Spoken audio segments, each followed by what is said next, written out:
Welcome back to our channel. So today in this video we are going to discuss about how to add automatic late fees and reminders in Square Invoices. So without wasting much of our time, let's get straight into the video.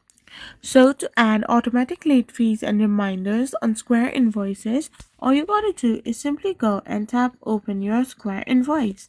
So once you open your Square Invoice, you can simply go and simply tap it on. Once you're here, you can simply go and tap on the late fee section when creating or editing an invoice to set a percentage or flat rate and a grace period right over there. For reminders, you need to go to the edit reminder section to schedule up to 5 automatic email notifications to be sent before or after the due date.